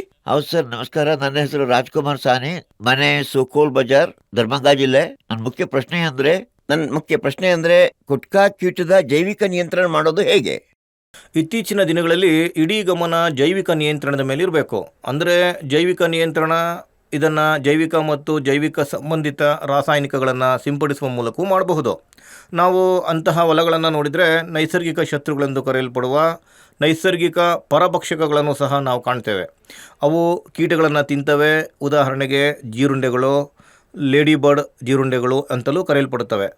ಇವು ಗಿಡ ಹೇನುಗಳಂತಹ ಹಾವಿನ ಕೀಟಗಳಾಗಿವೆ ಮತ್ತು ಅವುಗಳನ್ನು ತಿನ್ನೋದರಿಂದ ನಾವು ಯಾವುದೇ ರಾಸಾಯನಿಕಗಳನ್ನು ಬಳಸದೆ ಅವುಗಳನ್ನು ನಿಯಂತ್ರಿಸಬಹುದು. ನಮ್ಮ ಜೊತೆ ಒಬ್ಬ ಉದ್ಯಮಿ ಇದ್ದಾರೆ, ಅಮರ್ಜಿತ್ ಸಾನಿ. ಅಮರ್ಜಿತ್ ಅವರೇ, ನಿಮ್ಮ ಪ್ರಶ್ನೆ ಕೇಳಿ. ಏನು ಕೇಳ ಬಯಸ್ತೀರಿ? ಮಖಾನ ಪ್ರಾಪ್ಸಿನ ದೀರ್ಘಕಾಲೀನ ಶೇಖರಣೆಗೆ ಯಾವ ರೀತಿಯ ಪ್ಯಾಕೇಜಿಂಗ್ ಒಳ್ಳೆಯದು? ಪ್ಯಾಕೇಜಿಂಗ್ ವಸ್ತುವು ಬಹುಪದರದ ಲ್ಯಾಮಿನೇಟೆಡ್ ಫೈಲ್ನಂತಿರಬೇಕು. ಅದರಲ್ಲಿ ಏನಿದೆ, ವಿವಿಧ ಪದರಗಳ ಹಾಳೆಗಳಿವೆ. ಮೇಲಿನ ಭಾಗವು ಪಾಲಿಥೀನಿಂದ ಮಾಡಲ್ಪಟ್ಟಿದೆ. ಒಳಗೆ ಕಪ್ಪು ಮಿನಾಫೈಲ್ನಂತಹ ವಸ್ತುವಿದೆ. ಇದರಿಂದಾಗಿ ಅದು ತೇವಾಂಶವನ್ನು ನಿಯಂತ್ರಿಸುತ್ತದೆ ಮತ್ತು ಈ ಕೀಟಗಳ ದಾಳಿಯನ್ನು ತಡೆಯಬಹುದು. ಈ ಕಾರಣದಿಂದಾಗಿ ನಾವು ಅದನ್ನು ದೀರ್ಘಕಾಲದವರೆಗೆ ಸಂಗ್ರಹಿಸಬಹುದು. ಇದರ ಹೊರತಾಗಿ ನಿರ್ವಾತ ಮುದ್ರೆ ಇದೆ. ನಿರ್ವಾತ ಮುದ್ರೆ ಅಂದರೆ ನಾವು ಮಖಾನವನ್ನು ಅದರ ಪ್ಯಾಕೆಟ್ ಒಳಗಿನಿಂದ ಎಲ್ಲ ಗಾಳಿಯನ್ನು ತೆಗೆದುಹಾಕುವ ಮೂಲಕ ಸಂಗ್ರಹಿಸ್ತೇವೆ. ನಂತರ ನಾವು ಅದನ್ನು ದೀರ್ಘಕಾಲದವರೆಗೆ ಸಂಗ್ರಹಿಸಬಹುದು. ಇದಲ್ಲದೆ ಹೆಚ್ಚುವರಿ ರಕ್ಷಣೆಗಾಗಿ ನೀವು ಸಿಲಿಕಾ ಜೆಲ್ ಪ್ಯಾಕೆಟ್ ಮತ್ತು ಆಮ್ಲಜನಕ ಹೀರಿಕೊಳ್ಳುವ ಆಮ್ಲಜನಕವನ್ನು ಪ್ಯಾಕೆಟ್ನಲ್ಲಿ ಹಾಕಿದರೆ ಅದು ಎಲ್ಲ ಆಮ್ಲಜನಕವನ್ನು ಹೀರಿಕೊಳ್ತದೆ. ಕೀಟಕ್ಕೆ ಆಮ್ಲಜನಕ ಸಿಗದಿದ್ದಾಗ ಅದು ಅಲ್ಲಿಯೇ ಸಾಯ್ತದೆ, ಏಕೆಂದರೆ ಅದನ್ನು ದೀರ್ಘಕಾಲದವರೆಗೆ ಸಂಗ್ರಹಿಸಬಹುದು. ಸರಿ, ಡಾಕ್ಟರ್ ನಚಿಕೇತ್ ನಮ್ಮ ಜೊತೆ ಇದ್ದಾರೆ. ಡಾಕ್ಟರ್ ನಚಿಕೇತ್, ವಾಸ್ತವವಾಗಿ ನಾನು ನೋಡುತ್ತಿರುವ ದೊಡ್ಡ ಕೆಲಸ, ಅತ್ಯಂತ ಕಠಿಣ ಕೆಲಸ ಅಂತಂದ್ರೆ ಸಮುದ್ರದ ತಳಕ್ಕೆ ಹೋಗಿ ನಂತರ ಅದರ ಬೀಜವನ್ನು ತರೋದು. ಸರ್, ಇದನ್ನ ಸುಲಭ ಮಾಡೋದಕ್ಕೆ ಒಂದು ಸರಿಯಾದ ಮಷಿನ್ ಯಾವುದು ಅಂತ ನಮ್ಗೆ ಹೇಳಿ. ನೀವು ತುಂಬ ವಿಭಿನ್ನವಾದ ಹೆಸರನ್ನ ನೀಡಿದ್ರಿ. ಸಮುದ್ರದ ತಳಕ್ಕೆ ಹೋಗೋದು, ಕೆರೆ ಹೌದು, ತಳ. ಅದು ಸಮುದ್ರ ತಳ. ಯಾವುದೇ ಸಮಸ್ಯೆ ಇಲ್ಲ, ಅದು ಸಮುದ್ರ ತಳ. ಮಖಾನ ಎಂಬುದು ಸಾಗರ ಮಂಥನದ ಮೂಲಕ ಅದರಿಂದ ಹೊರತೆಗೆಯಲಾದ ವಸ್ತುವಾಗಿದೆ. ಈ ವರ್ಷ ನಾವು ಒಂದು ಯಂತ್ರವನ್ನು ತಯಾರಿಸಿದ್ದೇವೆ. ಮುಂಬರುವ ಸಮಯದಲ್ಲಿ ನಾವು ಅದರ ಪರೀಕ್ಷೆಯನ್ನು ಇಲ್ಲಿ ಮತ್ತೆ ಪ್ರಾರಂಭಿಸ್ತೇವೆ. ಏಕೆಂದರೆ ಇದು ಜುಲೈ ಆಗಸ್ಟ್ ನಂತರ ಒಂದು ಮೂಲ ಮಾದರಿಯನ್ನು ತಯಾರಿಸಲಾಗಿದೆ. ಇದರಿಂದ ಮುಂಬರುವ ಸಮಯದಲ್ಲಿ ನೀವು ಮಖಾನವನ್ನು ಸಂಪೂರ್ಣವಾಗಿ ಯಂತ್ರದಿಂದ ತಯಾರಿಸ್ತೀರಿ ಅಂತ ಸಂಪೂರ್ಣವಾಗಿ ನನಗೆ ನಂಬಿಕೆ ಇದೆ. ಸಂಪೂರ್ಣ ಪ್ರಕ್ರಿಯೆ, ಸಂಪೂರ್ಣ ಸರಪಳಿ, ಆ ಸಂಪೂರ್ಣ ಸರಪಳಿಯಲ್ಲಿ ಯಂತ್ರವನ್ನು ಬಳಸುವ ಮೂಲಕ ನೀವು ಮಖಾನವನ್ನು ಪಡಿತೀರಿ. ಅದು ಆರೋಗ್ಯಕರವಾಗಿರುತ್ತೆ. ನೀವು ಅದನ್ನು ತಿಂತೀರಲ್ವಾ? ಖಂಡಿತ. ಡಾಕ್ಟರ್ ವಿನೋದ್ ನಮ್ಮ ಜೊತೆಗಿದ್ದಾರೆ. ಇಲಿಗಳು ಮತ್ತು ಕೀಟಗಳು ಎರಡು ದೊಡ್ಡ ಸಮಸ್ಯೆ. ಸರ್, ಅವುಗಳಿಂದ ಹೇಗೆ ಉಳಿಸೋದು ಮತ್ತು ಉಳಿಸೋದಕ್ಕೆ ಏನಾದರೂ ಮಾರ್ಗ ಇದೆಯಾ? ಕೀಟಗಳು ಮತ್ತು ಇಲಿಗಳು ಎರಡು ರೀತಿಯ ಹಾನಿಯನ್ನುಂಟು ಮಾಡ್ತವೆ. ಒಂದು, ಆಹಾರವನ್ನು ತಿನ್ನೋದು, ಅದು ಪ್ರಮಾಣವನ್ನು ಕಡಿಮೆ ಮಾಡ್ತದೆ. ಮತ್ತು ಇನ್ನೊಂದು, ಮೂಲಕ್ಕಿಂತ ಹಲವು ಪಟ್ಟು ಹೆಚ್ಚು ಸರಕುಗಳನ್ನು ಕಲುಷಿತಗೊಳಿಸ್ತದೆ. ಅದನ್ನು ನಾವು ಮಾರಾಟ ಮಾಡಲು ಸಾಧ್ಯವಾಗೋದಿಲ್ಲ. ಇದರಿಂದಾಗಿ ನಾವು ಬಹಳಷ್ಟು ನಷ್ಟಗಳನ್ನು ಎದುರಿಸಬೇಕಾಗ್ತದೆ. ಇದಕ್ಕಾಗಿ ನಾವು ಇಲಿಗಳು ಮತ್ತು ಕೀಟಗಳನ್ನು ನಿಯಂತ್ರಿಸುವಾಗ ನಾವು ಗೋದಾಮನ್ನು ಸರಿಯಾದ ರೀತಿಯಲ್ಲಿ ನಿರ್ಮಿಸಬೇಕು ಮತ್ತು ಅದನ್ನು ನಿರ್ವಹಿಸಬೇಕು. ಉದಾಹರಣೆಗೆ, ಹಿಂದಿನ ಬಿರುಕುಗಳು ಅಂದರೆ ಅದರಲ್ಲಿ ಸಣ್ಣ ರಂಧ್ರಗಳಿರ್ತವೆ. ಮೊದಲೇ ಸಂಗ್ರಹಿಸಲಾದ ಮಖಾನ ಅದರಲ್ಲಿ ಸಿಲುಕಿಕೊಳ್ತದೆ. ಹೊಸ ಮಖಾನ ಶೇಖರಣೆಗಾಗಿ ಬಂದಾಗ ಅವರು ಅದರ ಮೇಲೆ ದಾಳಿ ಮಾಡ್ತಾರೆ.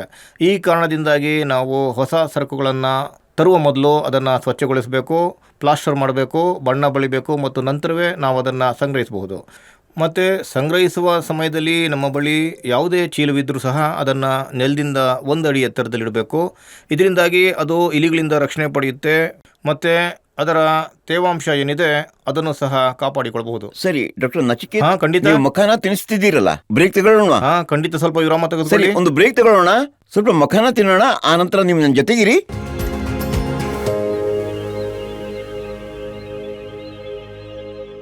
ಬ್ರೇಕಿನ ನಂತರ ಮತ್ತೆ ಸ್ವಾಗತ. ನೀವು ನೋಡ್ತಾ ಇದ್ದೀರಿ ಕೃಷಿ ಚೌಪಾಲ್. ನಾವು 3ನೇ ವಿಭಾಗವನ್ನ ತಲುಪಿದ್ದೇವೆ ಮತ್ತು ಈ 3ನೇ ವಿಭಾಗದಲ್ಲಿ ನಾವು ಮಖಾನದಿಂದ ಮೂಲಭೂತ ಹೆಚ್ಚುವರಿ ಉತ್ಪನ್ನಗಳ ಬಗ್ಗೆ ಮಾತಾಡೋಣ. ಈ ವಿಭಾಗದಲ್ಲಿ ನನ್ನ ಜೊತೆ ಬಹಳ ವಿಶೇಷ ಜನರು ಸಂಬಂಧ ಹೊಂದಿದ್ದಾರೆ. ನನ್ನ ಜೊತೆ ಡಾಕ್ಟರ್ ರಾಜೇಶ್ ಕುಮಾರ್ ವಿಶ್ವಕರ್ಮ ಜೋಡಿಕೊಂಡಿದ್ದಾರೆ, ಪ್ರಧಾನ ವಿಜ್ಞಾನಿಯವರು. ಡಾಕ್ಟರ್ ರಾಜೇಶ್ ಅವರೇ, ಸ್ವಾಗತ ನಿಮಗೆ. ನನ್ನ ಜೊತೆ ಸೇರ್ಕೊಂಡಿದ್ದಾರೆ ಇಂಜಿನಿಯರ್ ರಾಹುಲ್ ಕುಮಾರ್ ರಾವತ್, ಸೈಂಟಿಸ್ಟ್ ಇವರು. ಮನೀಶ್ ಆನಂದ್ ನಮ್ಮ ಜೊತೆ ಸೇರ್ಕೊಂಡಿದ್ದಾರೆ. ಮನೀಶ್ ಅವರು ಉದ್ಯಮವನ್ನ ಹೇಗೆ ಪ್ರಾರಂಭಿಸಿದ್ರು ಮತ್ತು ಅವರ ಸ್ಥಾನ ಎಲ್ಲಿದೆ ಅಂತ ತಿಳಿಸ್ತಾರೆ. ಸ್ವಾಗತ ಮನೀಶ್ ಅವರೇ. ಪ್ರೇಮ್ ಶಂಕರ್ ಮಿಶ್ರಾ ನನ್ನ ಜೊತೆ ಸೇರ್ಕೊಂಡಿದ್ದಾರೆ, ಮಧುಬನಿಯಿಂದ ಬಂದಿದ್ದಾರೆ. ಪ್ರೇಮ್ ಅವರೇ, ಸ್ವಾಗತ ತಮಗೆ. ಸರಿ, ಪ್ರಾರಂಭಿಸೋಣ. ಡಾಕ್ಟರ್ ರಾಜೇಶ್ ಅವರೇ, ನಿಮ್ ಜೊತೆಗೆ. ಸರ್, ಮೊದಲು ಹೇಳಿ ನಮಗೆ ಈ ಮಖಾನದ ಮೌಲ್ಯವರ್ಧನೆ ಅಂದ್ರೆ ಏನು ಅಂತ. ನಾವು ಮಖಾನವನ್ನು ಪಾಲಿಷ್ ಮಾಡಿ ಬಿಳಿ ಬಣ್ಣದಲ್ಲಿ ಹೆಚ್ಚು ಗೋಚರಿಸುವಂತೆ ಮಾಡಿದರೆ ಅದರ ಮೌಲ್ಯವು ಸುಮಾರು 10% ಅಷ್ಟು ಹೆಚ್ಚಾಗ್ತದೆ ಮತ್ತು ನಮಗೆ ಅಷ್ಟು ಹೆಚ್ಚು ಹಣ ಸಿಗ್ತದೆ. ನಂತರ ಅದನ್ನು ವಿವಿಧ ಗಾತ್ರಗಳಾಗಿ ತುರಿಯುವ 2ನೇ ಹಂತ ಬರ್ತದೆ. ನಮಗೆ ತಿಳಿದಿರುವಂತೆ 400+, 500+, 600+ ಇದು ವಿಭಿನ್ನ ದರಗಳನ್ನು ಹೊಂದಿದೆ. ಅದು ಚೆನ್ನಾಗಿ ಕಾಣೋದ್ರಿಂದ ಗುಣಮಟ್ಟದಲ್ಲಿ ಯಾವುದೇ ವ್ಯತ್ಯಾಸವಿಲ್ಲ, ಆದರೆ ಅದು ಚೆನ್ನಾಗಿ ಕಾಣ್ತದೆ. ಅದಕ್ಕಾಗಿಯೇ ಪಾವತಿಸಬಹುದಾದ ಗ್ರಾಹಕರು ಅದಕ್ಕಾಗಿ ಹೆಚ್ಚಿನ ಹಣವನ್ನು ಪಾವತಿಸಲು ಸಿದ್ಧರಿರ್ತಾರೆ. ಹಾಗಾಗಿ ತುರಿಯುವ ಯಂತ್ರ ಬಳಸೋದ್ರಿಂದ ಮಾತ್ರ ನಾವು ಕನಿಷ್ಠ ಅದರಲ್ಲಿ 600 ರೂಪಾಯಿಗಿಂತ ಹೆಚ್ಚು ರಫ್ತು ಮಾರುಕಟ್ಟೆಯಲ್ಲಿ ಇದರ ಬೆಲೆ ಸುಮಾರು ಇಲ್ಲಿ ಲಭ್ಯವಿರುವ ಪ್ರತಿ ಕೆಜಿಗೆ 2,500 ರು. ಅಲ್ಲಿ ಚಿಲ್ಲರೆ ವ್ಯಾಪಾರ ಬೇರೆಯೇ ಇದೆ. ಆದ್ದರಿಂದ ಇದು 2ನೇ ಅಂಶವಾಗಿದೆ. ಈಗ 3ನೇ ಅಂಶ ಬರ್ತದೆ. ನಾವು ಅದನ್ನು ಒಂದು ಉತ್ಪನ್ನದ ರೂಪದಲ್ಲಿ ತಂದು ಅದಕ್ಕೆ ಎಲ್ಲ ಇತರ ಮಸಾಲೆಗಳನ್ನು ಸೇರಿಸಿ ಸ್ವಲ್ಪ ಎಣ್ಣೆ ಸೇರಿಸಿ ಪ್ಯಾಕ್ ಮಾಡಿದರೆ ಅದು ಗ್ರಾಹಕರನ್ನು ತಲುಪ್ತದೆ. ಹಾಗಾಗಿ ಇದು ಹೊಸ ರೀತಿಯ ವೈವಿಧ್ಯ, ಹೊಸ ರೀತಿಯ ಉತ್ಪನ್ನ. ಹಾಗಾಗಿ ಅಂತಹ ಅನೇಕ ಉತ್ಪನ್ನಗಳು ಮಾರುಕಟ್ಟೆಯಲ್ಲಿ ಲಭ್ಯವಿದೆ. ನಮ್ಮ ಸಂಸ್ಥೆ ಮತ್ತು ಅನೇಕ ICR ಸಂಸ್ಥೆಗಳು ಸಹ ಅದರ ಮೇಲೆ ಕೆಲಸ ಮಾಡ್ತಿವೆ ಮತ್ತು ವಿವಿಧ ತರಬೇತಿಯನ್ನು ಸಹ ನೀಡ್ತೇವೆ ನಮ್ಮ ಉಳಿದ ಉದ್ಯಮಶೀಲ ಸಹೋದರರು. ಸರಿ ಸರ್. ಆದ್ರೆ ಅದಕ್ಕೂ ಮೊದಲು ಕೆಲವು ರೈತರು ನಮ್ಮ ಜೊತೆ ಸೇರ್ಕೊಂಡಿದ್ದಾರೆ. ನಮ್ಮ ಜೊತೆ ಪ್ರದೀಪ್ ಕುಮಾರ್ ಅವರು ಸೇರ್ಕೊಂಡಿದ್ದಾರೆ. ಪ್ರದೀಪ್ ಅವರೇ, ನಿಮ್ಮ ಪ್ರಶ್ನೆ ಕೇಳಿ. ಸ್ವಾಗತ ನಿಮಗೆ. ಮಖಾನದ ಮೌಲ್ಯವರ್ಧನೆಯಿಂದ ರೈತರಿಗೆ ಏನ್ ಪ್ರಯೋಜನ ಸಿಗತ್ತೆ? ನೀವು ಅದನ್ನು ಮಾಡಲು ಬಯಸಿದ್ರೆ ನೀವು ಗ್ರೂಪ್ ಫಾರ್ಮರ್ನಂತಹ ರೈತ ಉತ್ಪಾದಕ ಸಂಸ್ಥೆಯಾಗಿ ಒಟ್ಟಾಗಿ ಸೇರಿ 200, 500, 1000 ರೈತರು ಒಟ್ಟಾಗಿ ಮಾಡಿದ್ರೆ ಅದು ಪ್ರಯೋಜನಕಾರಿಯಾಗ್ತದೆ. ಸರಿ, ಜೊತೆ ಸೇರಿ ಸಾಗಬೇಕು. ಜೊತೆಗಿದ್ರೆ ಎಲ್ರಿಗೂ ಪ್ರಯೋಜನ ಆಗತ್ತೆ. ಪ್ರಧಾನಮಂತ್ರಿಯವರು ಕೂಡ ಇದನ್ನೇ ಹೇಳ್ತಾರೆ, ಎಲ್ಲರ ವಿಕಾಸ ಅಂತ. ನಾವು ಇದನ್ನೇ ಮುಂದುವರಿಸಬೇಕು. ನಮ್ ಜೊತೆ ರಾಹುಲ್ ಅವರಿದ್ದಾರೆ. ರಾಹುಲ್ ಅವರೇ, ಮಖಾನದಿಂದ ಡಿಸೈನರ್ ಫುಡ್ಡಿನ ಸ್ಕೋಪ್ ಏನಿದೆ ಮತ್ತೆ ಏನೆಲ್ಲ ಆಗೋದಿಕ್ ಸಾಧ್ಯ ಇದೆ? ಮೊದಲನೇದು, ಇದರಲ್ಲಿ ಪ್ರೋಟೀನ್ ಪ್ರಮಾಣ ಇದರಲ್ಲಿ ಚೆನ್ನಾಗಿರುತ್ತೆ. ಅಂದ್ರೆ ಮಖಾನದಲ್ಲಿ, ಲಾವಾದಲ್ಲಿ ಸರಿಸುಮಾರು 9.7% ಪ್ರೋಟೀನ್ ಇರುತ್ತೆ.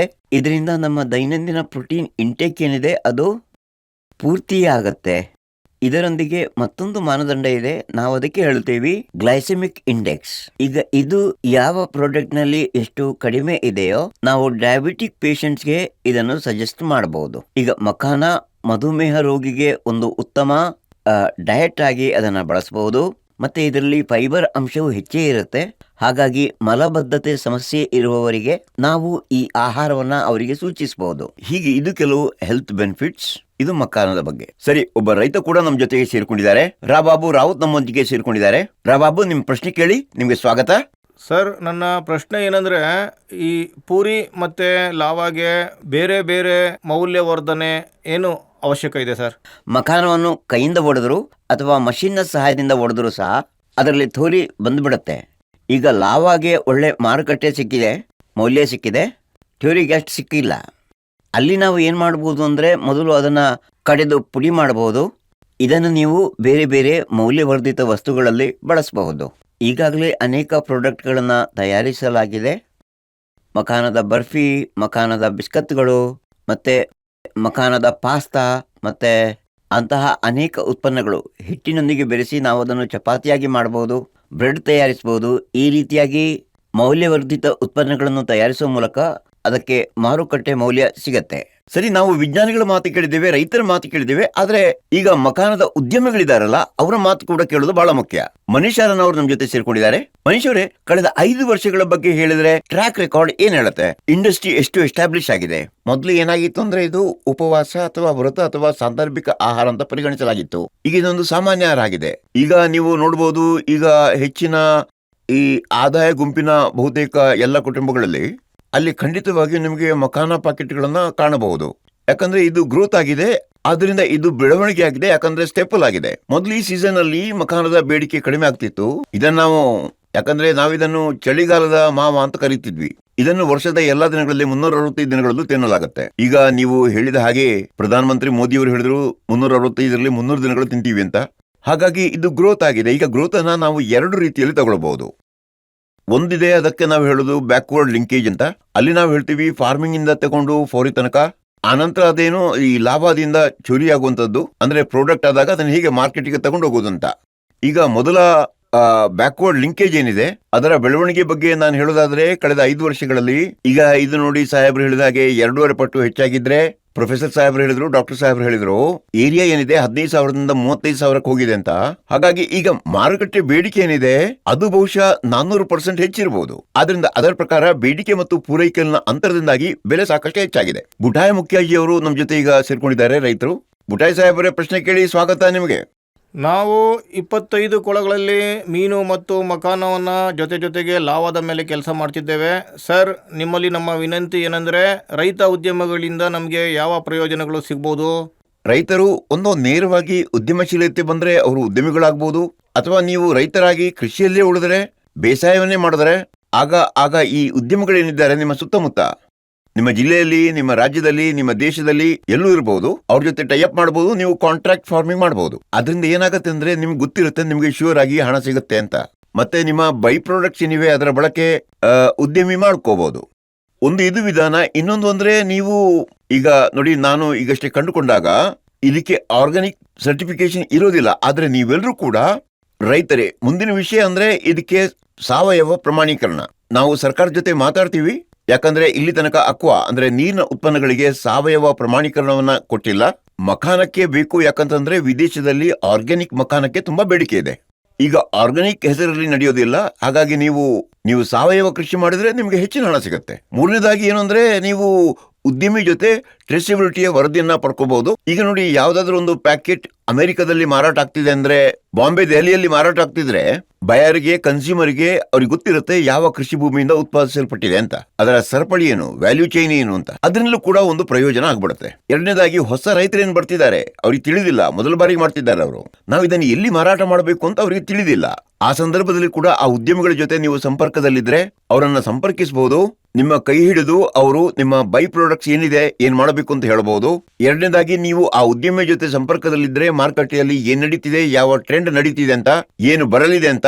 ಈಗ ನೋಡಿ, ನಮಗಂತೂ ಮುಂದಿನ 4-5 ತಿಂಗಳಲ್ಲಿ, 1 ವರ್ಷದಲ್ಲಿ ಏನು ಬರಲಿದೆ ಅಂತ ಕಲ್ಪನೆ ಇರುತ್ತೆ. ಆದ್ರೆ ರೈತರಿಗೆ ಆ ಬಗ್ಗೆ ತಿಳಿದಿರೋದಿಲ್ಲ. ಅವರು ಬೆಳೆಯನ್ನ ಮಾರಿದಾಗ ಅವ್ರಿಗೆ ಗೊತ್ತಾಗುತ್ತೆ, ಅಗ್ಗವಾಗಿ ಮಾರಿದ್ದೀವಿ ಅಥವಾ ದುಬಾರಿಯಾಗಿ ಮಾರಿದ್ದೀವಿ ಅಂತ. ಈ ರೀತಿ ನಿಮ್ಗೆ ಲಾಭ ಆಗುತ್ತೆ ನಮ್ಮ ಜೊತೆ ಸೇರಿ ಕೆಲಸ ಮಾಡೋದ್ರಿಂದ. ಸರಿ. ಮತ್ತೆ ಈಗ ನಮ್ಮ ಜೊತೆ ಇನ್ನೊಬ್ಬ ಉದ್ಯಮಿ ಸೇರ್ಕೊಂಡಿದ್ದಾರೆ. ನಮ್ಮ ಜೊತೆ ಸೇರ್ಕೊಂಡಿದ್ದಾರೆ ಪ್ರೇಮ್ಶಂಕರ್ ಮಿಶ್ರ ಅವರು. ಇವರು ಮಕಾನ ರೈತ ಕೂಡ, ಮತ್ತೆ ವಿಷಯಗಳನ್ನ ಚೆನ್ನಾಗಿ ಅರ್ಥ ಮಾಡ್ಕೊಳ್ತಾರೆ. ಸರ್, ನಾವು ಮಕಾನದ ಮೌಲ್ಯವರ್ಧನೆಯಲ್ಲಿ ಯಂತ್ರಗಳ ಬಳಕೆ ಮಾಡಿದ್ರೆ, ಈಗ ಹೇಳಿ, ಸಂವರ್ಧನೆಗೆ ಯಾವ ಯಂತ್ರಗಳನ್ನ ಬಳಕೆ ಮಾಡಬೇಕು? ಮೂಲ ಸಂವರ್ಧನದ ಬಗ್ಗೆ ಹೇಳೋದಾದರೆ, ನಿಮ್ಮಂತೆಯೇ ಒಂದು ಎಕ್ಸ್ಯೂಡರ್ ಯಂತ್ರವಿದೆ. ಅದರೊಂದಿಗೆ ನೀವು ಪಾಸ್ತಾ ತಯಾರಿಸ್ಬೋದು. ನಂತರ ಮಖಾನಕ್ಕೆ ಸುವಾಸನೆ ನೀಡುವ ಮತ್ತು ಉರಿಯುವ ಯಂತ್ರಗಳಿವೆ. ಅವುಗಳ ಸಹಾಯದಿಂದ ನೀವು ವಿಭಿನ್ನ ರೀತಿಯ ಸುವಾಸನೆಗಳನ್ನು ತಯಾರಿಸ್ಬೋದು ಮತ್ತು ನಿಮ್ಮ ಉತ್ಪನ್ನವನ್ನು ಮಾರುಕಟ್ಟೆಗೆ ತರ್ಬೋದು. ಮೂರನೇದು, ನಿಮ್ಮ ಹಿಟ್ಟಿನ ಗಿರಣಿ ಯಂತ್ರ. ಇದರೊಂದಿಗೆ ನೀವು ಮಖಾನ ಹಿಟ್ಟನ್ನು ತಯಾರಿಸಿ ಮಾರುಕಟ್ಟೆಗೆ ತರ್ಬೋದು. ಮತ್ತು ಇದೇ ರೀತಿ ಇತರ ಯಂತ್ರೋಪಕರಣಗಳಿವೆ. ಮಖಾನವನ್ನು ಶ್ರೇಣೀಕರಿಸುವ ಯಂತ್ರದಂತಹ ಸಣ್ಣವುಗಳು, ಇವುಗಳ ಮೂಲಕ ನೀವು ಅದನ್ನು ಶ್ರೇಣೀಕರಿಸ್ಬೋದು. ವಿಶಿಲ ಸರ್ ಹೇಳಿದಂತೆ ನೀವು ಅದನ್ನು ಶ್ರೇಣೀಕರಿಸುವ ಮೂಲಕ ಮೂಲಭೂತ ಬೆಂಬಲವನ್ನು ಸಹ ಮಾಡ್ಬೋದು. ಆದ್ದರಿಂದ 3-4 ಯಂತ್ರೋಪಕರಣಗಳಿವೆ. ಅದು ಕಾಲಾನಂತರದಲ್ಲಿ ಮತ್ತಷ್ಟು ಹೆಚ್ಚಾಗುವ ಸಾಧ್ಯತೆ. ಒಬ್ಬ ರೈತ ನಮ್ಮ ಜೊತೆ ಸೇರ್ಕೊಂಡಿದ್ದಾರೆ, ಕಪಿಲ್ ದೇವ್ ಅವರು, ಮಧುಬನಿಯಿಂದ ಬಂದಿದ್ದಾರೆ. ಕಪಿಲ್ ಅವರೇ, ಪ್ರಶ್ನೆ ಕೇಳಿ, ಸ್ವಾಗತ ನಿಮಗೆ. ಹೊಸ ಉದ್ಯಮಿ ವ್ಯಾಲ್ಯೂ ಎಡಿಷನ್ ಮಾಡಿ ಪ್ರಾಫಿಟ್ ಮಾಡ್ಕೋಬಹುದು, ಸಂಪಾದಿಸಬಹುದು. ಆದರೆ ಅವರಿಗೆ ಪ್ರಾಪರ್ ಟ್ರೈನಿಂಗ್ ಅದು ಹೇಗೆ ಸಿಗಬೇಕು, ಅದಕ್ಕಾಗಿ ಎಲ್ಲೆಲ್ಲಿದೆ ಅದನ್ನು ಈ 4 ನಮಗೆ ಗೈಡ್ ಮಾಡಬೇಕು. ನೋಡಿ, ದರ್ಭಾಂಗದಲ್ಲಿರೋ ನಮ್ಮ ರಾಷ್ಟ್ರೀಯ ಸಂಶೋಧನಾ ಕೇಂದ್ರ ಅಥವಾ ಕೃಷಿ ವಿಜ್ಞಾನ ಕೇಂದ್ರ ಮತ್ತು ಆತ್ಮಗಳಿಗೆ ಒಬ್ಬರು ಬರಬಹುದು. ಮತ್ತು ರೈತರಿಗೆ ತರಬೇತಿ ನೀಡುತ್ತಿರುವ ಅನೇಕ ಉದ್ಯಮಿಗಳು ಅಥವಾ FEOಗಳು ಇದ್ದಾರೆ. ಆದ್ದರಿಂದ ರೈತರು ಅವರೊಂದಿಗೆ ಸೇರೋ ಮೂಲಕ ತರಬೇತಿ ಮತ್ತು ಹೊಸ ಉತ್ಪನ್ನಗಳ ಬಗ್ಗೆ ಮಾಹಿತಿಯನ್ನು ಪಡೆಯಬಹುದು ಅಥವಾ ಅವರು ನಮ್ಮ ಬಳಿಗೆ ಬರಬಹುದು. ರಾಹುಲ್ ಕೂಡ ನಮ್ಮ ಜೊತೆ ಚರ್ಚೆಯಲ್ಲಿ ಭಾಗವಹಿಸಿದ್ದಾರೆ. ರಾಹುಲ್ ಅವರೇ, ಮೌಲ್ಯವರ್ಧಿತ ಉತ್ಪಾದನೆಗಳನ್ನು ಸುರಕ್ಷಿತವಾಗಿ ಸಂಗ್ರಹಿಸೋದು ಇದು ಕೂಡ ಒಂದು ಬಹಳ ದೊಡ್ಡ ಟಾಸ್ಕ್. ಹೇಗೆ ಮಾಡೋದು? ಬರೀ ಮಕಾನ ಮಾತ್ರ ಅಲ್ಲ, ಯಾವುದೇ ಆಹಾರ ಉತ್ಪನ್ನ ಬಂದರೂ ಕೂಡ ನಾವು ಗಮನ ವಹಿಸಬೇಕಾದ್ದು ಅದರ ಗುಣಮಟ್ಟ ಮತ್ತು ಅದರ ಶೆಲ್ಫ್ ಲೈಫ್ ಅದು ಇರಬೇಕು. ಹಾಗಾಗಿ ಸರಿಯಾದ ಸ್ಟೋರೇಜ್ ಇರಬೇಕಾದ್ದು ಬಹಳ ಅಗತ್ಯ. ನಾವು ಅದನ್ನೆಲ್ಲಿ ಸ್ಟೋರ್ ಮಾಡ್ತೇವೋ ಆ ಜಾಗ ಬಹಳ ಸ್ವಚ್ಛವಾಗಿರಬೇಕು. ಅಲ್ಲಿ ಇಲಿಗಳು ಅಥವಾ ಯಾವುದೇ ರೀತಿಯ ಕ್ರಿಮಿಕೀಟಗಳು ಇರಬಾರ್ದು. ಅಲ್ಲಿ ಯಾವುದೇ ಕಂಟಾಮಿನೇಷನ್ ಇರಬಾರ್ದು.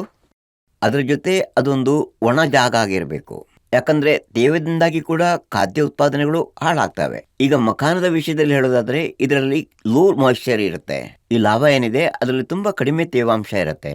ಹಾಗಾಗಿ ನಾವು ಖಚಿತಪಡಿಸಿಕೊಳ್ಬೇಕಾದ್ದೇನೆಂದ್ರೆ ಸ್ಟೋರೇಜ್ನ ಸಮಯದಲ್ಲಿ ಹೊರಗಿನ ತೇವಾಂಶವನ್ನು ಹೀರಿಕೊಳ್ಬಾರ್ದು.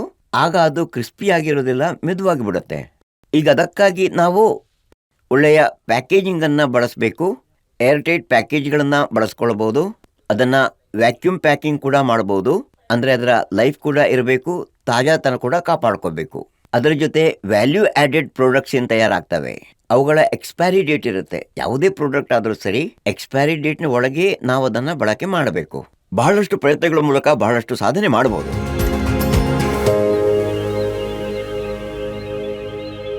ಮಖಾನದ ಕೃಷಿ ಬಹಳ ಶ್ರಮದಾಯಕವಾದಂತಹ ಕೆಲಸ. ಮೊದಲು ಬೀಜಗಳನ್ನು ನೀರಿನ ಜಲಾಶಯಗಳಲ್ಲಿ ಬಿತ್ತಲಾಗುತ್ತೆ. ಮತ್ತೆ ಸುಮಾರು 8 ರಿಂದ 9 ತಿಂಗಳ ನಂತರ ಜಲಕುಂಬಿಯಂತಹ ಪೊದೆಗಳಿಂದ ಇವುಗಳನ್ನು ಹೊರತೆಗೆಯಲಾಗುತ್ತದೆ.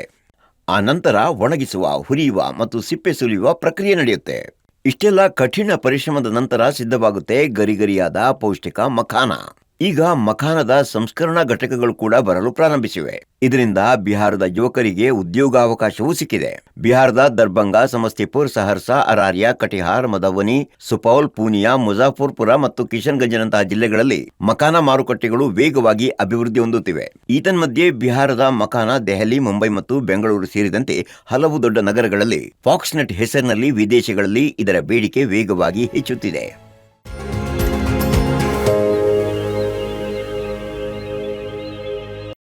ನಾಲ್ಕನೇ ವಿಭಾಗಕ್ಕೆ ನಾವು ತಲುಪಿದ್ದೀವಿ. ನಾವು ಮಾತಾಡ್ತಿದ್ದೀವಿ ಮಖಾನಗೆ ಸಂಬಂಧಿಸಿದ ಮಾರ್ಕೆಟಿಂಗ್, ಗುಣಮಟ್ಟ, ರಫ್ತು ಮತ್ತು ನೀತಿ ನಿರೂಪಣೆಯ ವಿಷಯಗಳ ಬಗ್ಗೆ. ಮತ್ತೆ ಈ ವಿಭಾಗದಲ್ಲಿ ನನ್ನ ಜೊತೆ ಬಹಳ ಜನರು ಸೇರಿದ್ದಾರೆ. ಪರಿಚಯ ನಾನು ಮಾಡಿಸ್ಬಿಡ್ತೀನಿ. ನನ್ನ ಜೊತೆ ಸೇರ್ಕೊಂಡಿದ್ದಾರೆ ಡಾಕ್ಟರ್ ರಾಜೀವ್ ಕುಮಾರ್ ವಿಶ್ವಕರ್ಮ.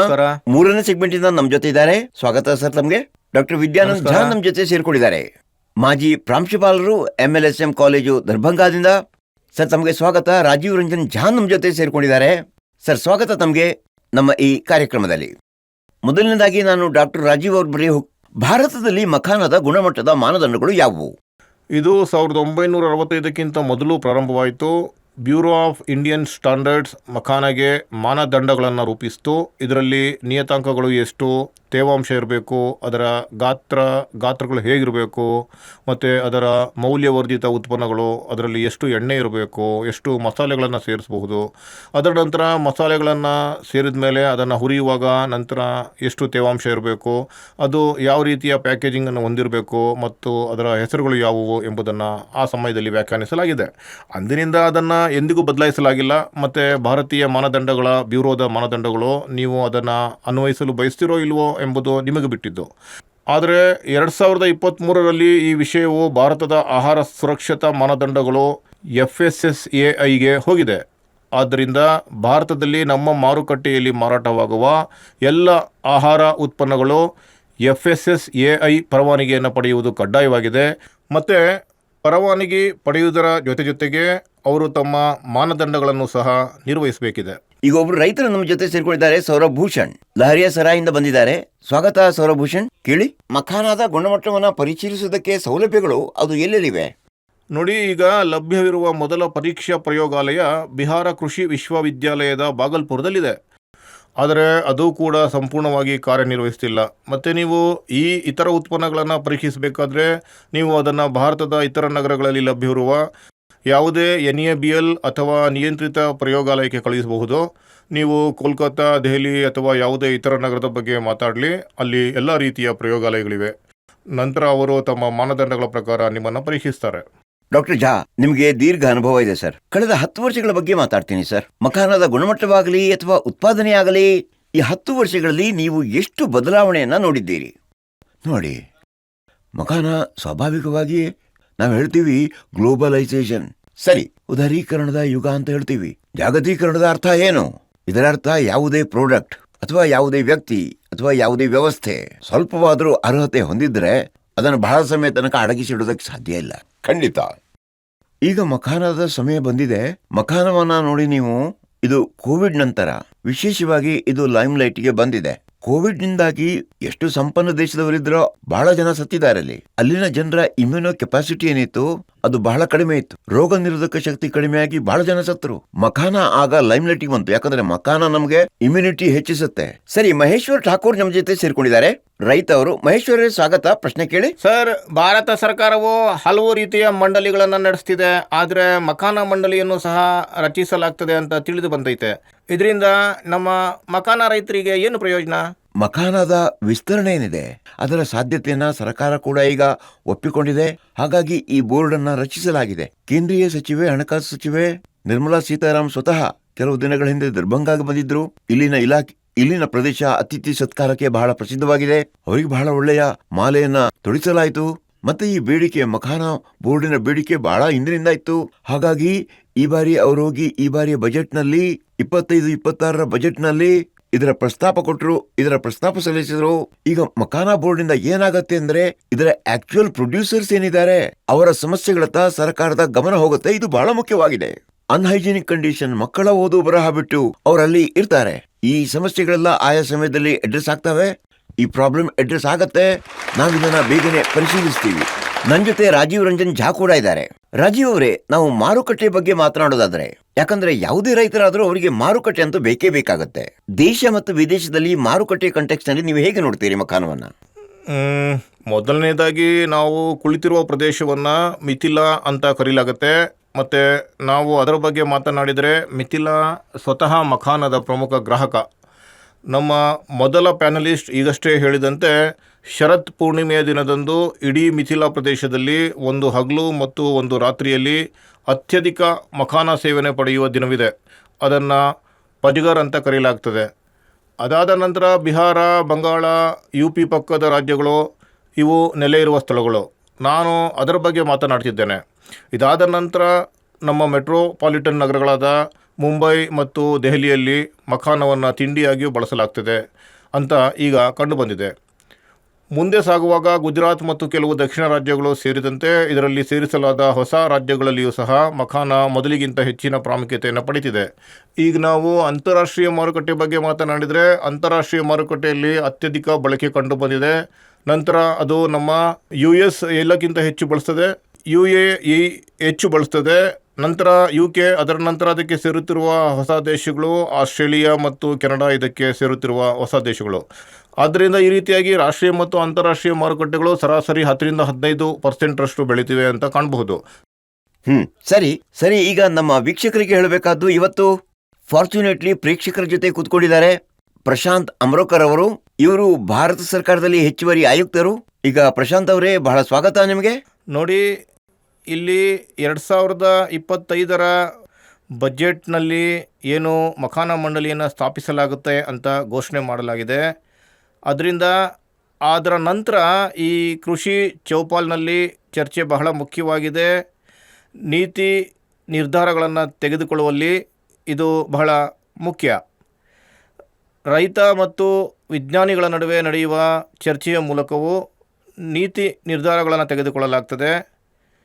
ಎರಡನೇದಾಗಿ, ಹವಾಮಾನ ಬದಲಾವಣೆ ಮಖಾನದ ಉತ್ಪಾದಕತೆಯನ್ನು ಹೆಚ್ಚಿಸಲು ಅಗತ್ಯವಿರುವ ತಾಂತ್ರಿಕ ಮಧ್ಯಸ್ಥಿಕೆಗಳನ್ನು ಗಮನದಲ್ಲಿಟ್ಕೊಂಡು ಇದಕ್ಕಾಗಿ ಸಾಕಷ್ಟು ಸಂಶೋಧನೆ ಅಗತ್ಯವಿದೆ. ಇದಕ್ಕಾಗಿ ICR ಸಂಶೋಧನೆಯತ್ತ ಗಮನ ಹರಿಸಬೇಕಾಗ್ತದೆ ಅಂತ ನಾನು ನಿಮಗೆ ಹೇಳಲು ಬಯಸ್ತೇನೆ. ನಮ್ಮ ಕೆಲವು ರೈತ ಸಹೋದರರು ಕೇಳಿದ ಮೂರನೆಯ ಪ್ರಮುಖ ವಿಷಯವೆಂದರೆ, ತರಬೇತಿಯಿಂದ ನಮಗೆ ಹೇಗೆ ಪ್ರಯೋಜನವಾಗ್ತದೆ ಅಂತ.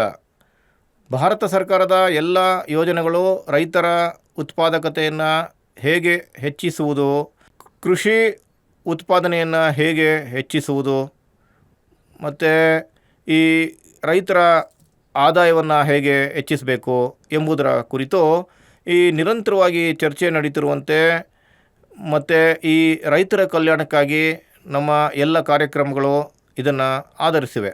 ಭಾರತದಲ್ಲಿ 730ಕ್ಕೂ ಹೆಚ್ಚು ಜಿಲ್ಲೆಗಳಲ್ಲಿ ಕೃಷಿ ವಿಜ್ಞಾನ ಕೇಂದ್ರಗಳಿವೆ ಮತ್ತು ಕೃಷಿ ತಂತ್ರಜ್ಞಾನ ನಿರ್ವಹಣಾ ಸಂಸ್ಥೆ ಆತ್ಮ ಕೂಡ ಇದೆ ಅಂತ ನಾನು ನಿಮಗೆ ಹೇಳ್ತೇನೆ. ಮತ್ತು ನೀವು ಆತ್ಮದ ಚಟುವಟಿಕೆಗಳನ್ನು ನೋಡಿದರೆ ಒಂದು ಜಿಲ್ಲೆಯಿಂದ ಮತ್ತೊಂದು ಜಿಲ್ಲೆಗೆ ಮತ್ತು ಒಂದು ರಾಜ್ಯದಿಂದ ಮತ್ತೊಂದು ರಾಜ್ಯಕ್ಕೆ ರೈತರಿಗೆ ತರಬೇತಿ, ಪ್ರಾತ್ಯಕ್ಷಿಕೆ ಮತ್ತು ರೈತರು ವಿಜ್ಞಾನಿಗಳೊಂದಿಗೆ ಸಂವಾದ ಮತ್ತು ಮಾನ್ಯತೆ ಭೇಟಿಗಳಿಗೆ ಅವಕಾಶ ಇದೆ. ನಮ್ಮ ಜೊತೆ ಡಾಕ್ಟರ್ ರಾಜೇಶ್ ಕೂಡ ಇದ್ದಾರೆ.